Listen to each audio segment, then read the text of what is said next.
A lot of it is being intellectually curious about anything. If you're not, this probably isn't the career path for you. If you can learn from failure in terms of trying things and then applying your mistakes to improve, that's how you become a better professional as a whole. Becoming over-reliant on a technology I view as problematic. I don't think you can ever replace the human component of storytelling and creating compelling content. There will be brands that attempt to do it. It still feels very robotic. It doesn't connect with the audience. The media landscape has dramatically changed, and being able to diversify is probably the best piece of advice I could give, because there are a lot of CMOs that are still operating from a playbook, even from a few years ago, that's no longer applicable.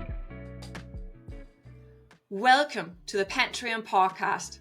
Here, there's no fluff and no sales pitches, just real conversations. I'm your host, Kristensen, and at Pantrium, we bring together bold, curious founders and leaders to share their stories, their lessons they have learned, and the hard truth behind their success. We are all about challenging the status quo and explore fresh perspectives while focusing on what really matters: people. If you're craving deeper conversations, you're in the right space. So let's dive in. Kevin, thank you so much for joining the Pantrium podcast. I'm really excited to have you here today. Super excited as well, Christy. Thanks for having me on.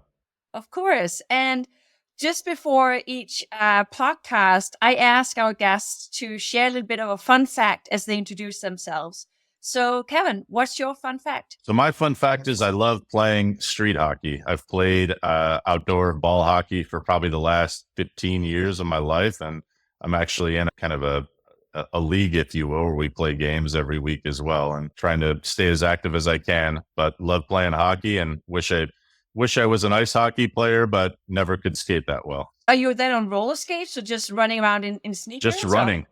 It is running. It's great cardio, but you're running on concrete, so your knees definitely start to feel it the longer you play, that's for sure. But it is a great workout, and it is super fun.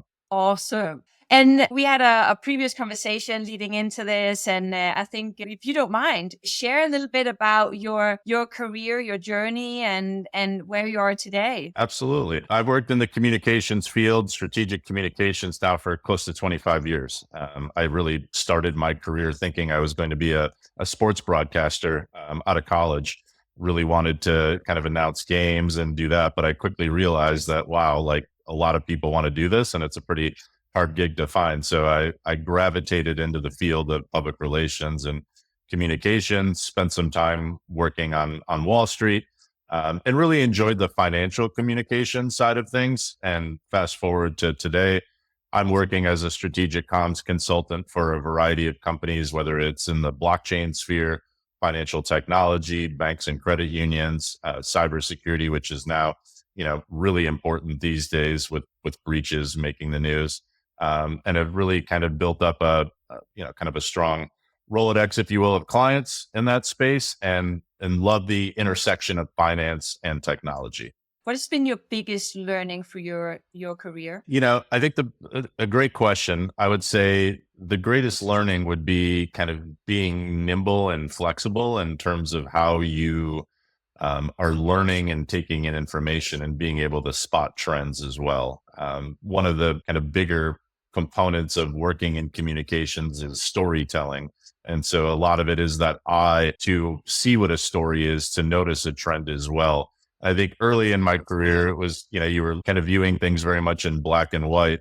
But as you started to kind of pick up on trends and live through them as well, whether it was like a market cycle, a recession or a boom, you started to kind of pick up on kind of trends, if you will, on how the general public tends to react to certain things. And so I think the biggest learning was that aha moment where it was like, okay, I've been through this before. I understand kind of how market cycles work. This is how we need to communicate change, for example, and kind of go from there. How do you go about that? So have your process and your framework of staying connected with what's hot in the media and staying connected with trends, have that evolved over time? Yes. So you have to be a news junkie, first and foremost. Like I am a self-described news junkie, Christy. Like I consume content left and right. Frankly, it doesn't have to just be news and media kind of relevant to your career path as well. I think kind of having a diverse mindset where you can kind of view different opinions as well plays a big role of it. So a lot of it is being intellectually curious about anything. And if you're not, this probably isn't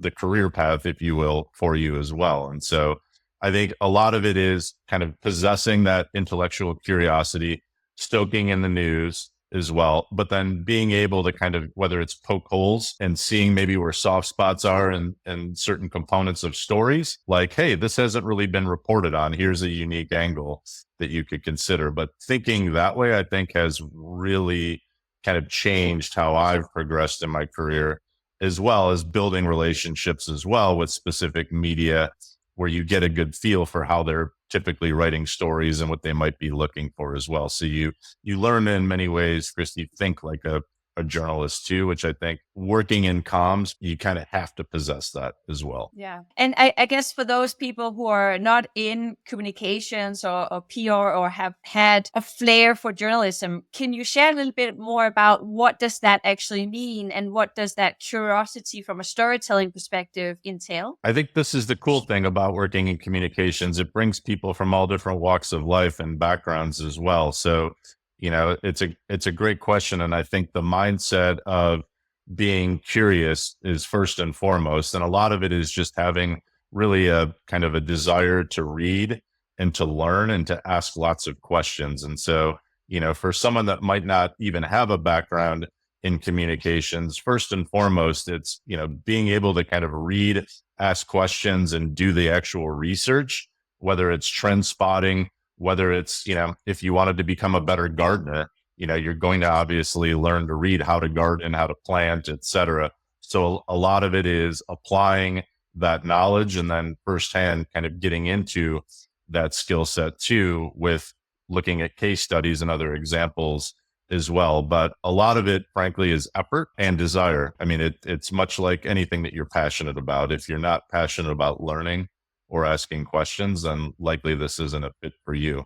But if you are, there's so many different areas you can go, whether it's writing, communications, there's lots of writing, whether it's creating messaging, creating content, building out strategy, et cetera. Like that's a huge piece of the puzzle in terms of making all of the sausage making, if you will, behind the scenes to make everything work. When you can kind of come in with an outside perspective, in many ways, you could have a potential edge because you don't have, let's say, whether it's bad habits, and a lot of it is effort and desire as well. What does good storytelling mean for you, Kevin? Good storytelling means where you can actually take something that might be a vision, and in the example of like just in the business world, right, or in everyday life, you could almost equate it to telling a story to your friends as well, where you can kind of take someone's vision of how they, view whether it's the world or a product, et cetera, and help take elements of that story and tell it to another person. And whether it's media,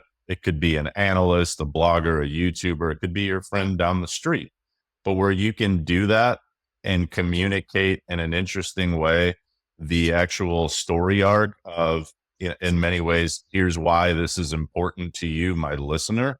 And you get to that aha moment where someone else helps tell your story for you. It's a beautiful thing.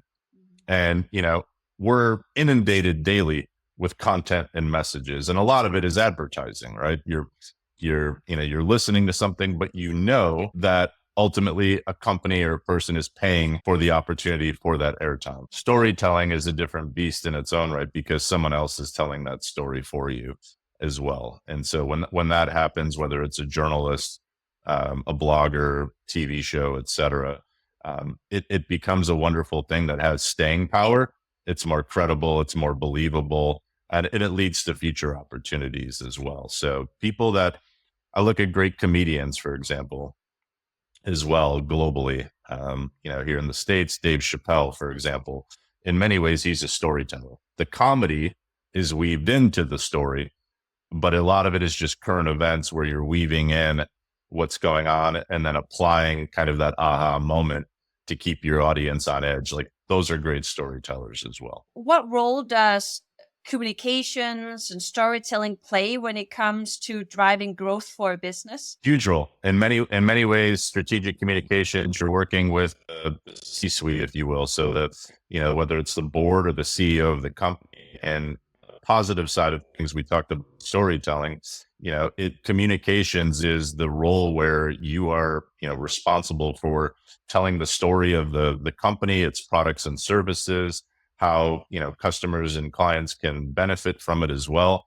On the flip side, you're also managing the brand's reputation in many ways as well, whether there might be, let's say, like a cybersecurity breach, or a management change, or, if your company's public, the stock's up, down, sideways as well. And so it's a balancing act really of, kind of managing a brand's outbound communication, much like the title, as well as managing its reputation from a risk standpoint as well, being sure that you're not out there. And, you hear lots of stories sometimes where in conversation, this company had a huge PR fail. Why did they do this? Or they didn't respond as well. We look more recently, for example, you look at what happened here in the States. Netflix had a huge boxing match with Mike Tyson and the YouTuber Jake Paul, for example, and they had buffering and the internet wasn't working essentially, and the company said nothing. And a lot of people felt that was a PR fail, for example. And so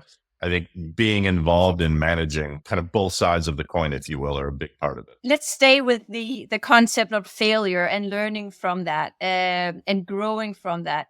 What has been some of your own experiences or challenges that you have, when you look back and you're saying, actually, I should have done it in a different way. I should have tackled it in a different way. It would have brought a better outcome for me as a business or our clients. Yeah, I mean, I think as a business owner and an entrepreneur, you have to experience failure to learn and to grow. If you don't, I would argue that you're kind of in a complacent role and you'll never really learn anything, and you'll kind of plateau both in your career and in life. And so, in many ways, as I was building up a kind of a practice, if you will, of clients, there was always a desire in my part to embrace technology and to bring on various technology stacks that help with, let's say, digital marketing or social media as well. And you go through some failure in that, like, you're going to pick, I've chosen various tech stacks that maybe didn't work for the clients at the time, but I knew they would work for clients in the future. And so I view it as a learning curve in many ways, in that I was able to educate myself and my team and my clients on kind of what the new tech is. And I think if you look at GenAI, for example, and how that's really kind of been everywhere as well, in many ways, I've worked with AI products before GenAI was an actual thing as well. And so I think if you can learn from failure in terms of trying things and then applying your mistakes to improve, like, that's how you become a better professional as a whole as well. And when you talk about GenAI, it's of course on many people's lips these days and have been for quite a while now. One of the areas that people are questioning the relevance of human labor or human intelligence versus artificial intelligence is around content creation. What do you see is both the pros and cons for GenAI in the space of PR and communications and marketing? I mean, this is kind of the story of the year, or maybe the last 2 years, I feel, Christie, and it's a great point. And I think right now we are in a kind of a GenAI bubble, if you will, and that there is this rat race to be as successful as possible for a lot of companies with billions of dollars on the line. But when you peel the onion back at some of these technologies, some are in many ways they're viable, but there's an extent of how viable they are. And when you think about content creation and storytelling and applying that human voice, it's very difficult for these LLM models to really in many ways sound like a human voice. And so, That said, there's a lot of time savings as well on GenAI that can be helpful. And so me personally, I view it as more of a kind of a starting point, if you will, for ideation. And in many ways, another kind of proof point, if you will, to use for editing and proofing as well. I am a full believer that you should embrace technology, but at the same time, it's a cautionary tale as well, because there is not a lot of guardrails around this as well. In many cases, if you utilize some of these Gen AI tools to even pull up research about yourself, in many cases, it's inaccurate.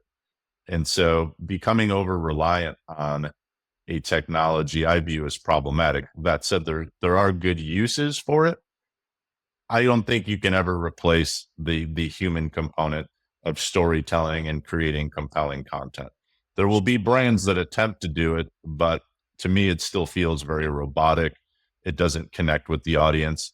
AI will never be able to, at least in its current form, will never be able to fully connect with an audience the way a human can, and in terms of understanding it as well. So I'm hopeful in that standpoint as well. But it is a very cool technology, Christie, and can be helpful. But I think right now there's a little bit of an over reliance on it. And I think we're starting to see data that sort of speaks to that as well, in terms of firms maybe pumping the brakes, on the investment into AI until there is sort of the V2, V3 of it as well. It surfaced the question around trust. We're starting to see brands publishing campaigns fully created on the back of AI.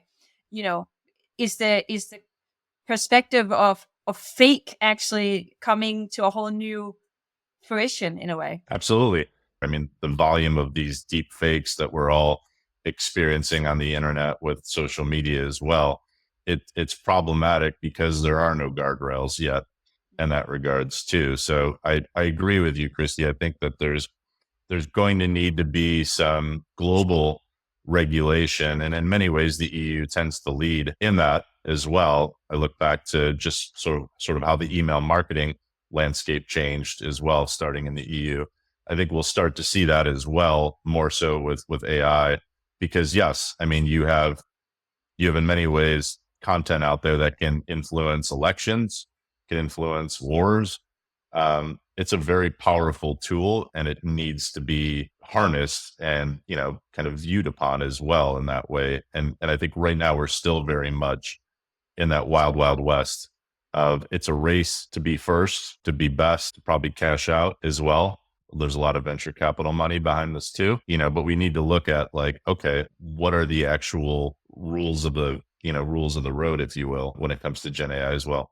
When you have created commercial content that are based on AI, truly based on and purely based on AI, such as many of us in Europe at least saw the Mango campaign recently. I would add one quick thing related to that. Just in general, I mean, you have, when it comes to content creation and media, I think the problematic area, the disclosure component is super important. But on the same side, there have been media outlets, if you will, that have been using fake reporter names generated by AI as well, where the reader or the consumer, if you will, assumes that a human is writing it. And I think that's the problematic component of it as well, where there's too much of a gotcha moment, where if it can be deliberate and communicated and disclosed, that's fine. Let the public let the public consume it, knowing, hey, this was AI generated as well. It's when that there is sort of a little bit of a diversion, if you will, or deception, that things can be problematic. What do you observe from your side of the pond in the US? How do you see the US differ from the European region? I bring up the VC race because, OpenAI is obviously has been in the news here a lot in the States over the last year, both with management changes and all of the new variations of ChatGPT that have come out as well. And there's, simply put, there's just a lot of dry powder on the venture capital side in terms of capital that needs to be deployed, that is being deployed at a large level, volume wise, into the AI field. And so there's a component, Christie, of companies that are embracing AI and investing in it, but there's also this herd mentality where there's companies that don't really have an AI component to it that are now marketing themselves as that as well. And so that is the I think that is the rat race, if you will. We just had an election. There's likely going to be a new administration here in 2025 that could potentially create some new rules, although, maybe it's even a less sort of hands-off regulatory environment too, just based on track record. So, but the capital side of it is huge. And I think that there tends to be a little bit of a herd mentality going on over here as well. But that said, the sheen might be wearing off a little bit. There was some data that's come out just in terms of how folks and marketers are utilizing AI tools, and the numbers are actually dropping a little bit too. And I think that speaks to the quality of what has been put out there in the public as well. Like anything, good quality will trump anything as well. And so when you have everybody just racing to be first, quality becomes an issue as well. So I think there'll be a little bit more of a shakeout, if you will, as we head into 2025. And when we talk about quality, do you think the quality will weigh higher as we go into the new year? So that becomes the quality versus quantity question about content? I think so. I think that's a good point. I think there's definitely going to be a shakeout, when you look into the new year. And by shakeout, I'm talking about companies that will either, pivot away from AI, they might fail, move to the next hot thing as well. When you look at a lot of these market cycles, just globally speaking as well, AI has kind of dominated the news lines the last couple of years. If we look even like at cryptocurrency, of the market cycles that have happened with crypto over the last 4 or 5 years, as well. So there will definitely be a shakeout. There will be winners in the space. And I think you'll see a lot of companies pivot into whether it's new areas or fail, and likely some consolidation in the space as a whole as well. I think that, and regulation will likely impact a lot of what those changes as well, whether it's, in the EU, whether it's in the States or globally as well, when it comes to Gen AI. What do you think is in store for marketing in the new year? A big shift, Christie, to the creator economy, and kind of building off of that as well. And when you look at just the broader marketing and media landscape as well, a good example I use is just our latest election here in the US, and having both candidates kind of appear on podcasts, now is the number one medium in terms of reaching an audience. And I think that will continue. Look at the platform that we're on right now as well. And so it's that, I think it's going to be a lot of that culmination into more of what I would call the new media landscape, the creator economy, where content going direct to the audience will outpace traditional media, your magazines, your news websites, et cetera,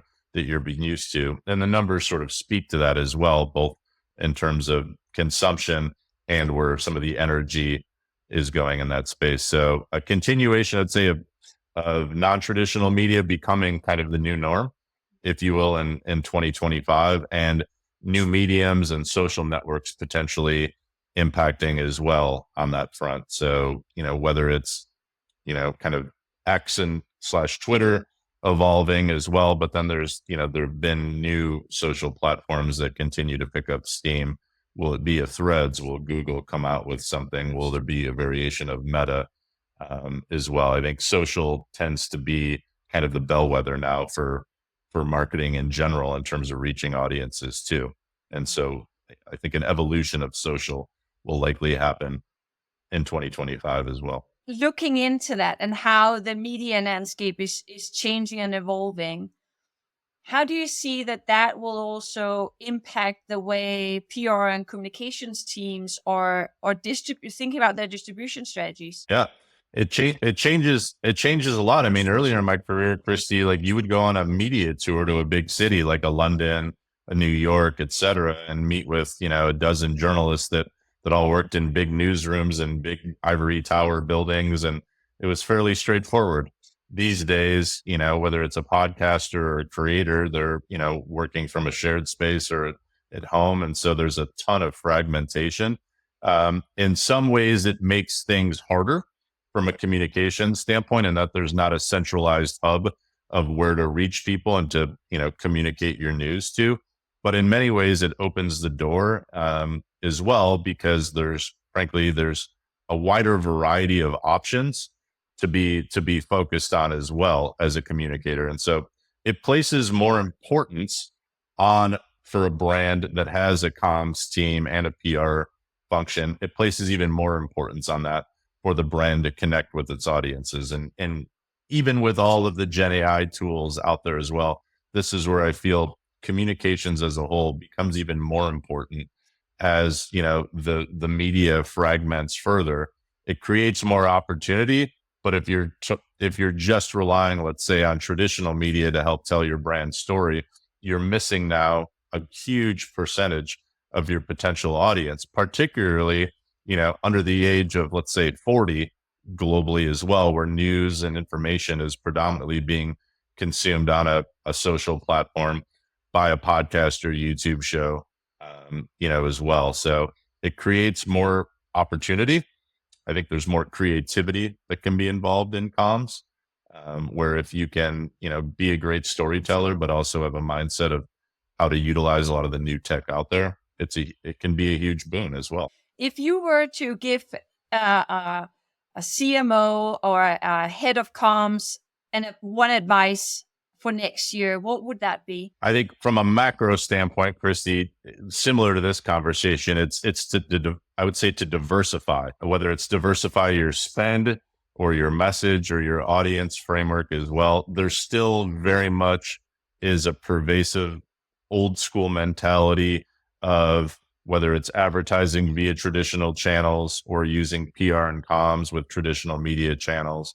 And the reality is the audience numbers are fragmenting and declining as well. Magazines now are going from a monthly magazine to now, 6 times a year as well. And so I think taking a fresh look at how the media landscape has dramatically changed and being able to diversify is probably the best piece of advice I could give, because there are a lot of CMOs that are still operating from a playbook, even from a few years ago, that's no longer applicable. Yeah, we talked a little bit about this concept of the playbook is changing. Yeah, you'll be left behind. And I think there's also an expectation from the general public and just the market as a whole that, when you factor in things like social and the ability to comment and react, like when a brand, nowadays there's an expectation for a brand to comment and be involved in a social conversation in terms of social media conversations. And when you're not, it's almost viewed as something that is a negative. And that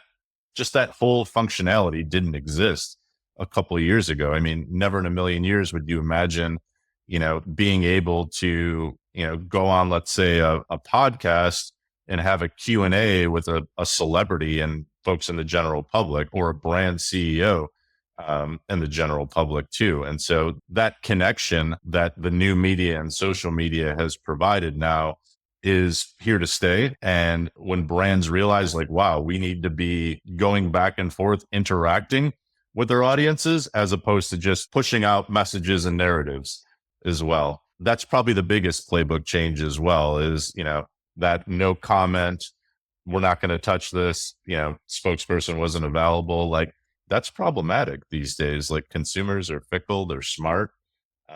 And I feel like the landscape has changed a lot with that. I thought about the good old yearly calendar, that we all have our calendars, the campaigns, the communication, the PR stories that are going to be kind of published throughout the year. Is that just going to be put into the bin? I think there's probably a happy medium there. The calendar and planning are important, but there needs to be white space, knowing that there's going to be, whether it's trend spotting, replying immediately to, whether it's a crisis or the news of the day, there has to be some wiggle room to communicate. If you're a consumer brand, for example, let's say like the holiday season, et cetera, like from a planning standpoint, there's always going to be some tried and true benchmarks, if you will, to model off of. But at the same time, there's going to be way more white space that you need to fill, and the expectation to be current as well. I think that's the biggest differentiator in terms of being able to pivot whether it's away from something or, double down more on a particular trend or topic as well. That's the biggest thing, because news cycles now, they're not in many cases measured in months or weeks or even days. Like in some cases, trends and news cycles are, kind of microbursts in hours, or a day at most. And being able to take advantage of that for your brand to get some attention is huge. And that's where the role of, whether it's social media managers or community managers, those roles become so important, because in many ways, they're the ones that are on the front lines doing the due diligence, seeing what the market is talking about as well. That can really be helpful for CMOs going forward in terms of knowing the analytics and trend spotting as well. What would you like to see change? I think what I'd like to see change is that diversity of thought that we talked about in terms of kind of diversifying the marketing plan as well. There's still too much noise out there as well. So, I'm all for rooting for a little bit more, whether it's a consolidation of ideas and platforms as well. Although I think I'll probably be wrong in that request, as well as new models come out there as well. The reality is teams, when it comes to marketing and comms going forward, are going to probably be smaller, and that's okay to an extent as well. So where you can be proficient on leveraging GenAI, but still having humans making the decision making, like that's likely going to be, at least in the short term, the next couple of years, that's likely going to be kind of the new marketing team for the future as well. And that's where I say those community managers and sort of your lieutenants working for a CMO become very important as well, because GenAI can help with that. But the reality is a lot of the trend spotting and data will still need to be gleaned by a human and then presented to be able to take advantage of that too. So I would like to see smarter usage of AI by brands and teams, and hopefully we'll get there. And then fingers crossed, maybe a continuation of that shakeout where there's less noise and junk, frankly, out there, and just more quality as a whole as well.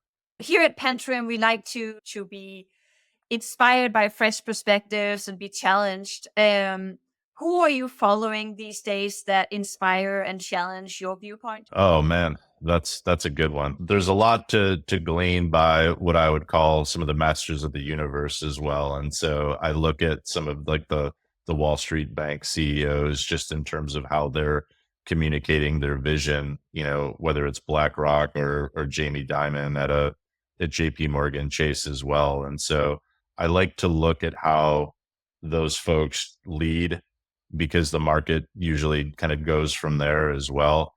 But then I also have a lighthearted side of me too, Christy. When you kind of move away from the business leaders, in many ways, like I love looking at comedians and how they embrace kind of the narrative of what's going on in the world and apply, whether it's social issues, and just having a lighthearted take on them. In many ways, comedians are really the true storytellers, but in many ways, they're also the folks that are kind of on the front lines talking about the news. So here in the States, there's folks like Jon Stewart, for example. I know I mentioned Dave Chappelle.